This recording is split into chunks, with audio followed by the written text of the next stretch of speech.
Dans le petit village magique d'Enchantia, une petite maison de pierre se dresse, entourée de forêts enchantées. C'est le soir d'Halloween, des citrouilles sculptées et des lanternes illuminent les chemins.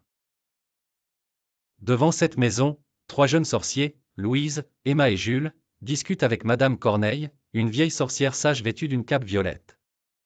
Elle leur remet une carte et un sac magique pour leur mission. Les 3 apprentis sorciers marchent à travers une forêt dense et mystérieuse. Les arbres sont hauts, leurs feuilles brillent d'une lumière argentée sous la pleine lune. Des créatures magiques, comme des lucioles lumineuses, flottent dans l'air. Le chemin est sinueux et légèrement brumeux. Un arbre colossal se dresse au milieu de la forêt, ses branches scintillent avec des feuilles dorées. En haut de l'arbre, un magnifique oiseau de feu repose. Ses plumes rouge-orange brillent intensément. L'oiseau déploie majestueusement ses ailes, prêt à s'envoler, tandis que les 3 sorciers l'observent avec émerveillement. Louise lance un sort, créant un spectacle de feux d'artifice magiques dans le ciel nocturne. Les feux d'artifice sont de toutes les couleurs et forment des formes de créatures fantastiques. L'oiseau de feu descend lentement vers le groupe, fasciné par la beauté des lumières. L'oiseau de feu tend une plume dorée brillante à Emma.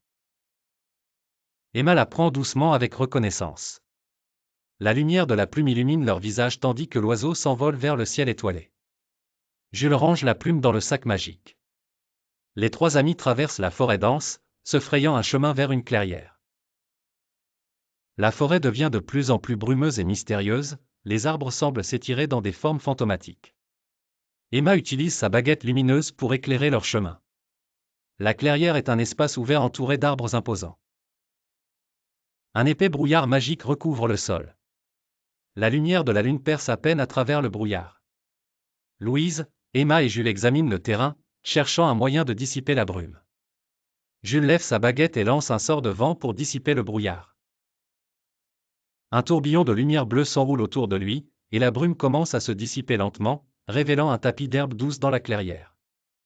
La fleur de minuit, une petite fleur aux pétales argentés, commence à s'ouvrir délicatement sous la lumière de la lune. Un éclat bleu lumineux émane de la fleur, et les 3 sorciers l'observent, émerveillés. Emma l'accueille doucement et la place dans le sac. Les jeunes sorciers gravissent une montagne escarpée. Le vent souffle fort, et la neige commence à tomber. En haut, ils aperçoivent une caverne entourée de roches dorées, illuminée par un éclat doré provenant de l'intérieur. Le sommet est recouvert de neige et de glace. À l'intérieur de la caverne, un gigantesque dragon doré est couché sur un tas de roches précieuses. Ses écailles scintillent à la lumière du feu dans la grotte.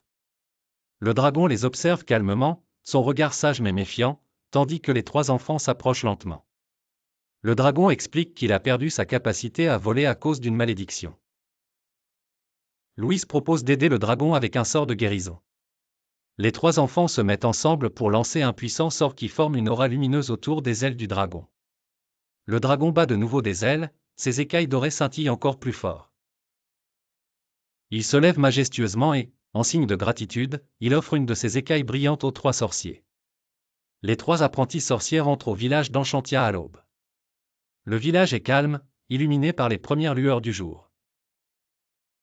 Louise, Emma et Jules, souriants et fatigués, courent vers la cabane de Madame Corneille avec leur sac rempli d'ingrédients. Dans la cabane de Madame Corneille, un chaudron bouillonne avec des fumées colorées.